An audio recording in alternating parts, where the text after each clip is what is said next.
All right, guys, welcome back to the Tutor Learning Center. This is JD Tutor, and I'm here to teach you more about systems of linear equations. All right, let's get to it. The title of this is going to be Monetary Systems Overload. We're getting our information from the SpringBoard textbook, and this page comes from Plainview High School.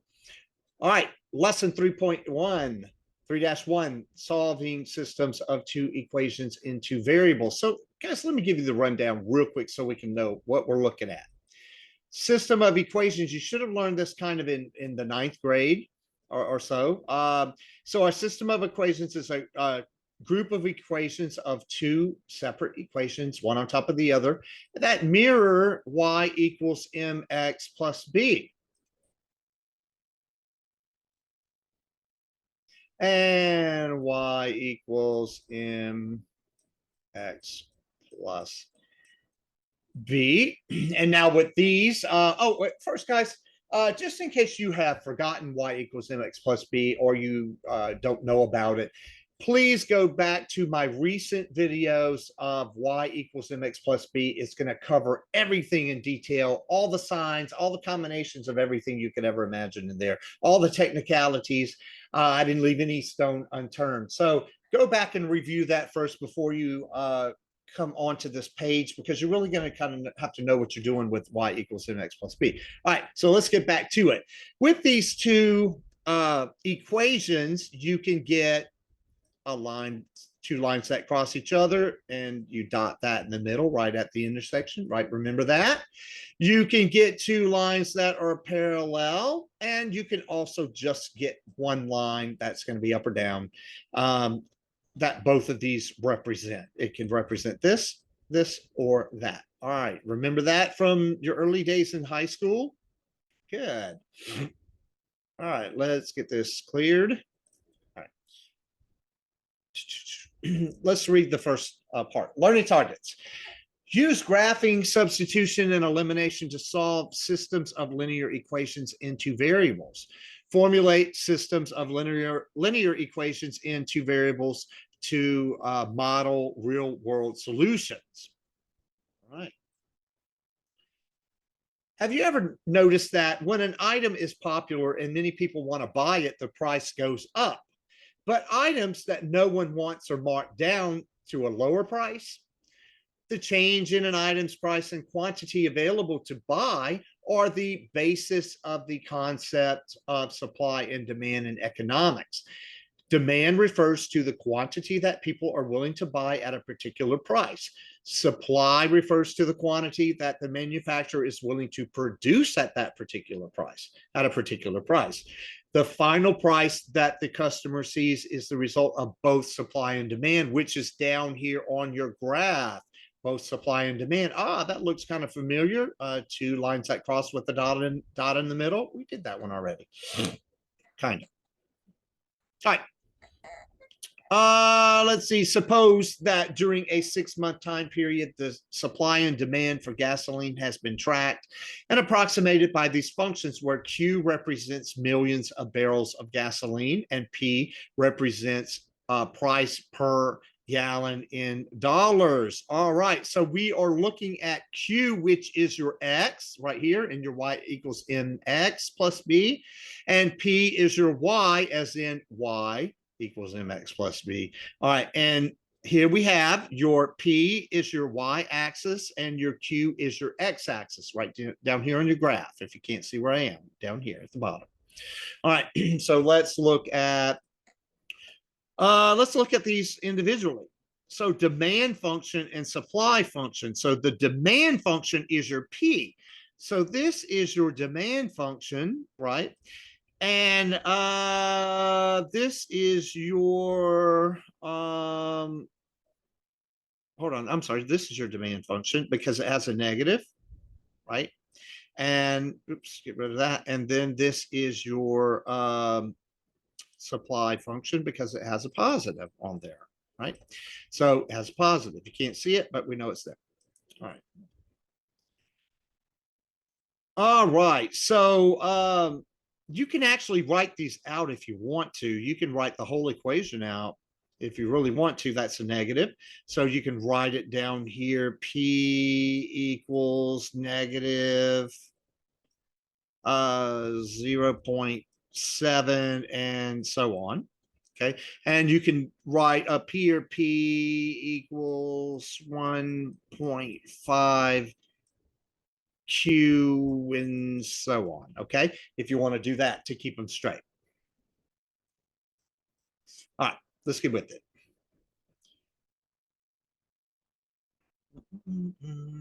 Number one, let's look at our graph.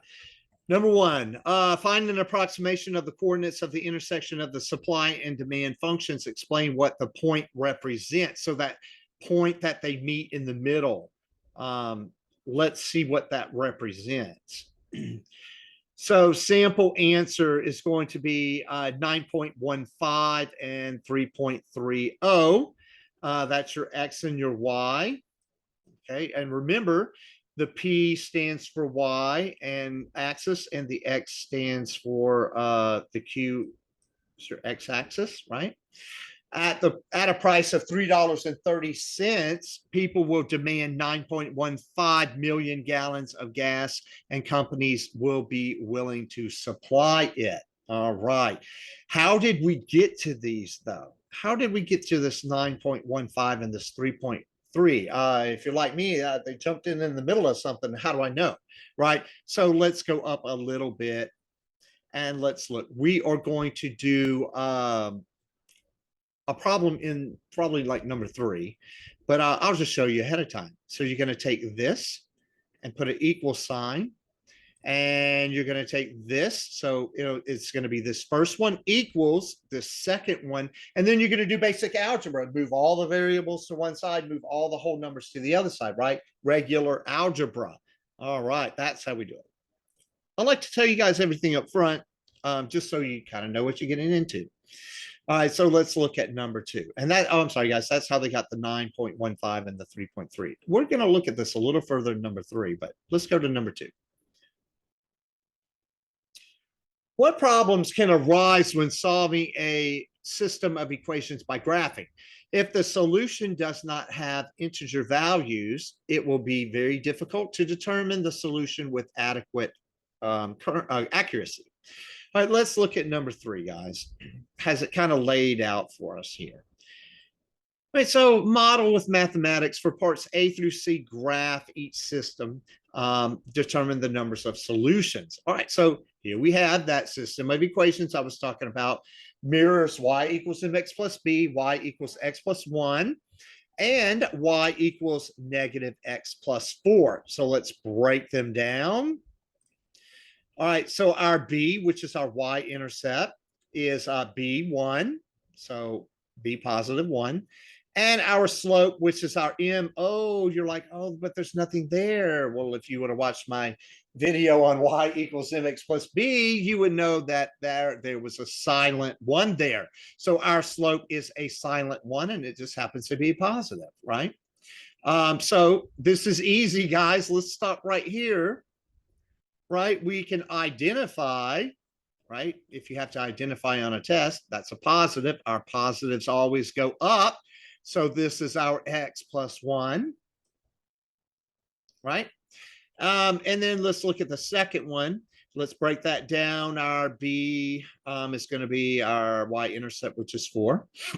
And then our slope is negative silent 1. So negative silent 1. And so negative.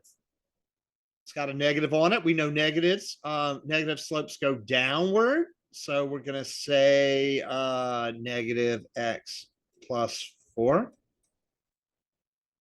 Okay, just to keep track of it if you want to. All right, so let's see how they did that. So they took the first one equals the second one. The first one equals the second one. I don't like the way they took the shortcuts here. So let's go to Math Pop-Up. All right, and it breaks it down for you into basic algebra. All right, so we're going to do x. You can look on the side too, guys. It's already figured out for you. X plus 1 equals minus x plus 4. oops, x plus 4. All right, variables to one side, whole numbers to the other side, right? So let's do that. Here's an x here, plus x, do inverse operations. What you do to one side, you do to the other side, plus x. Cancel, cancel. And then silent one, x's are really never by themselves, although they say get x by itself. Okay. So this is 2x plus 1 equals 4. All right, now we have to get our whole numbers to one side. So inverse operations, right? Cross, cross, 2x equals 3. All right, and divide. Get that 2 out of there.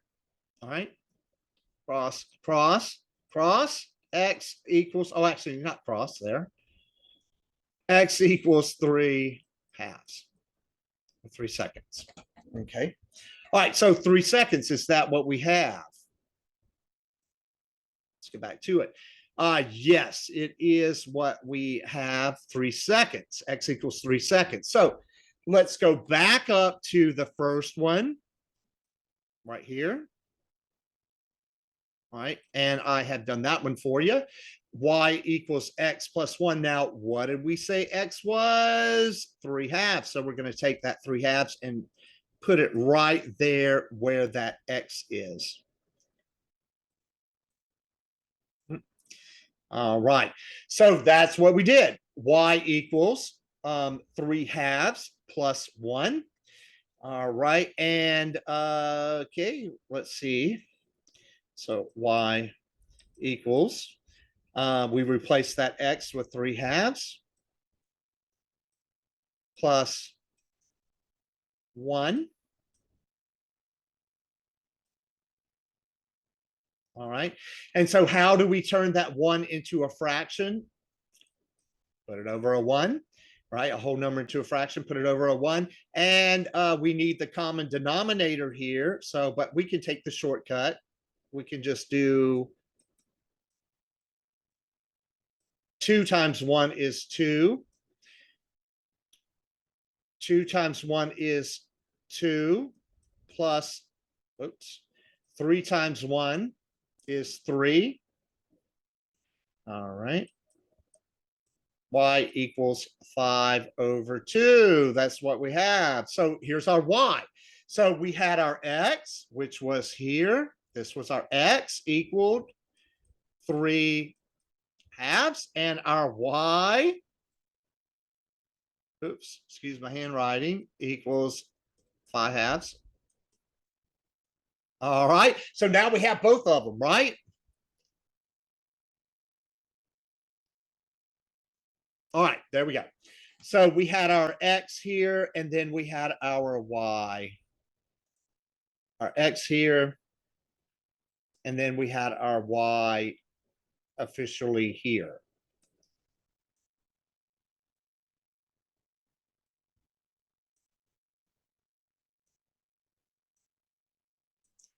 Now, what do we have?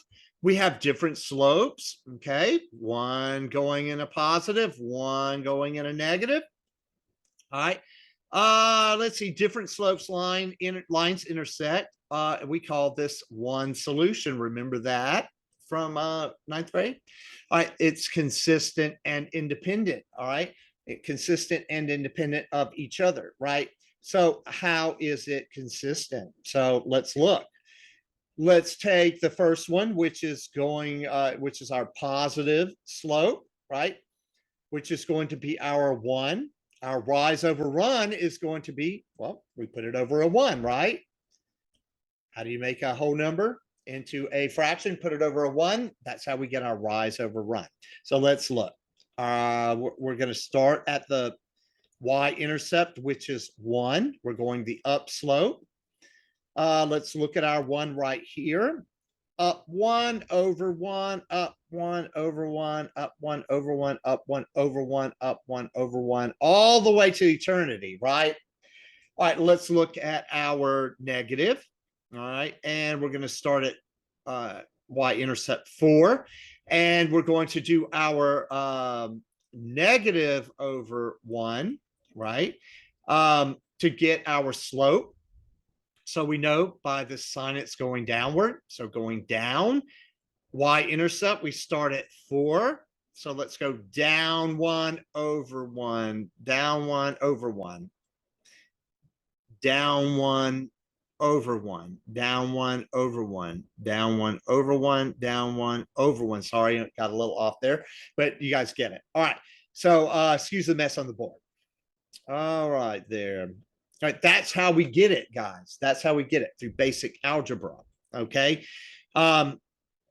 Let's see here. Let's go to B. Oh, and here's our solution for A is 3/2, comma, 5 seconds, like we had before. Okay.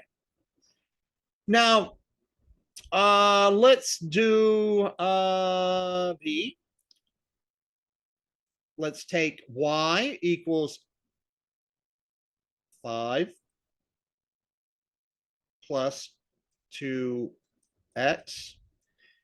equals, that's an x, 2x. And if you're confused, oh, you should have watched my videos, right? On y equals mx plus b, because you would have found out that just because there is, but what do you do in the place of the missing y-intercept, the b?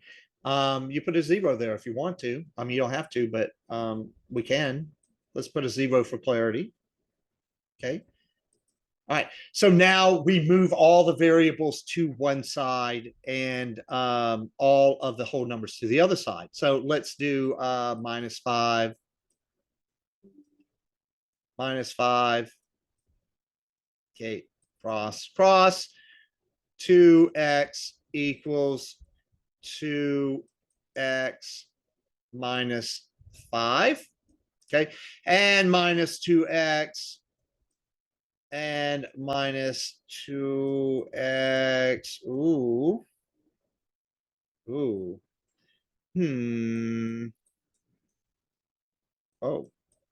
0 equals 5. Now 0 does not equal 5. So there is no solution in that, guys. No solution. It is inconsistent. You're not going to get any consistency out of there. All right. And let's double check our answer. So let's go to 5 plus 2x. Let's go to Math Papa. 5 plus 2x equals what? Equals 2x. 2x. All right.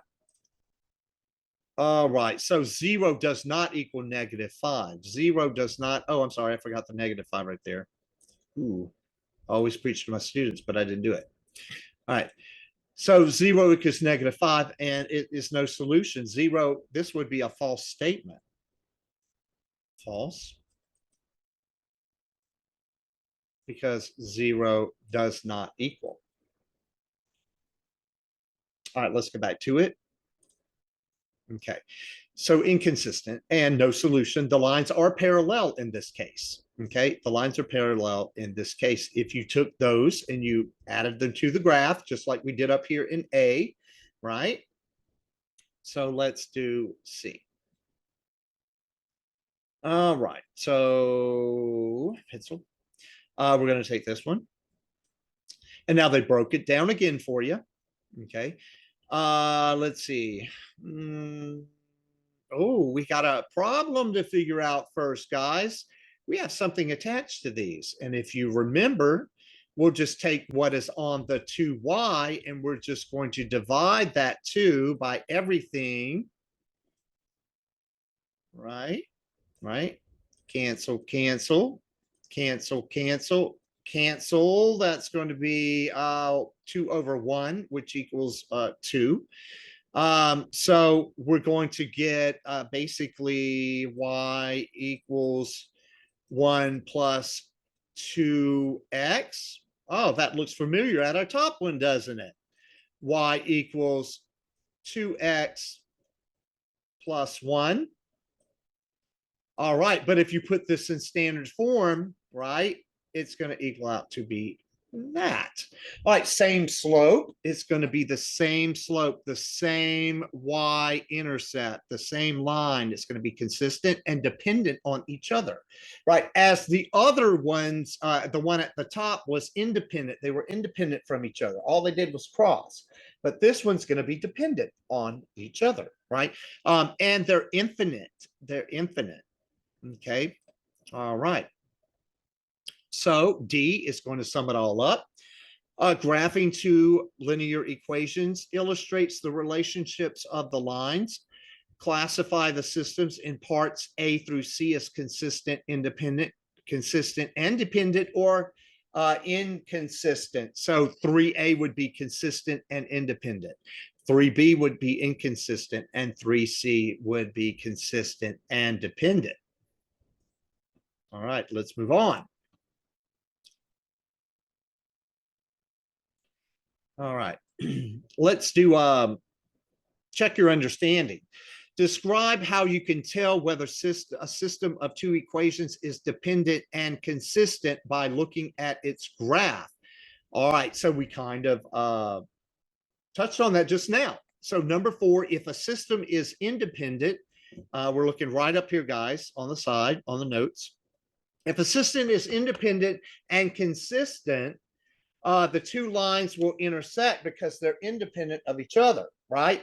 Also, the slopes of the two lines will be different. They will be different. One will be a positive, one will be a negative. That's how they're going to intersect, okay? If they were like this, that couldn't be, right?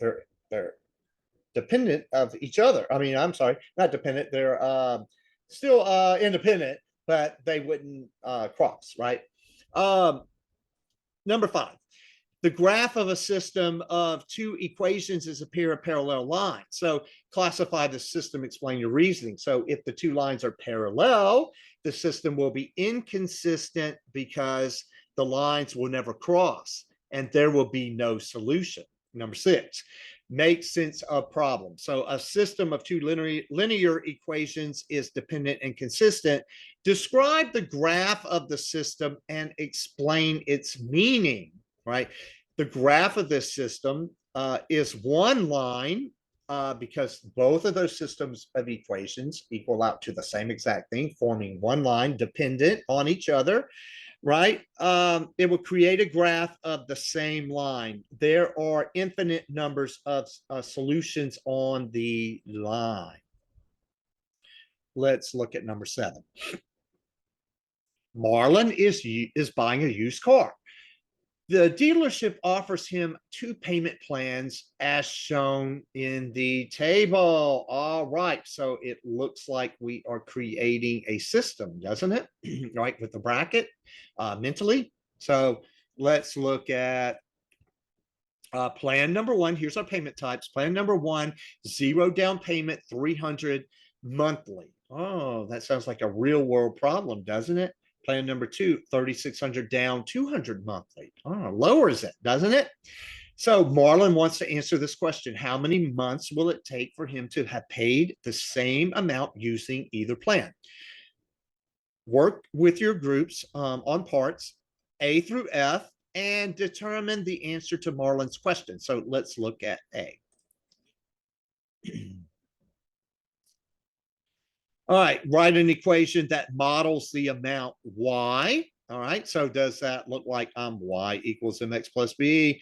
Y Marlon will pay to the dealership after X months if he chooses plan 1. All right, so let's look. Let X be the number of monthly, right? X. Okay, and y equals the amount paid, which is going to be, here's your y equals 0. Y, okay, equals. See what's happening? You see how we're forming our equations? Okay, all right, so y equals 300x. Okay. All right. So now let's look at plan. That was plan one. Okay. Let's look at plan two. Okay. So let's see. Write an equation that models the amount y Marlon will pay to the dealership after X months, right?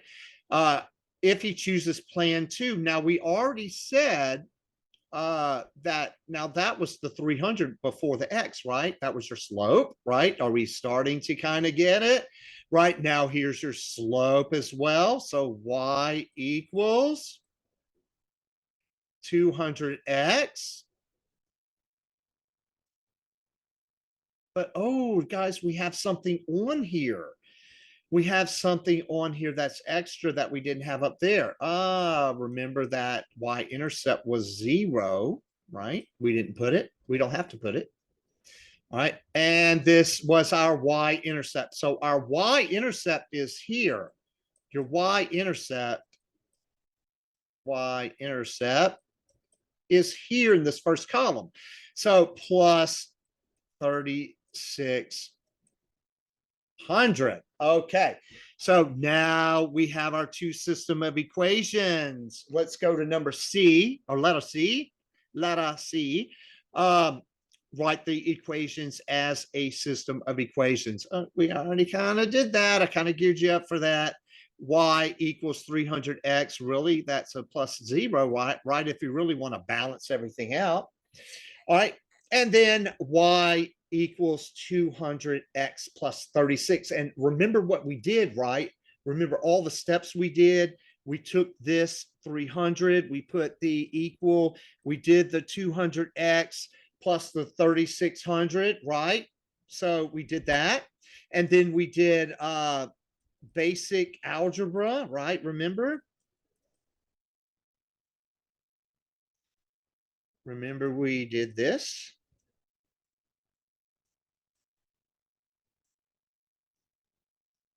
All right, and we did all the basic algebra, and then we found our system of equations, our x and our y, right? But now, did we also, before we did our x and y, to find out if that's what it was, remember x with it dotted in the middle, or the parallel lines, or just the one line up or down, right? So all the things we went through. Okay, guys, let's move on.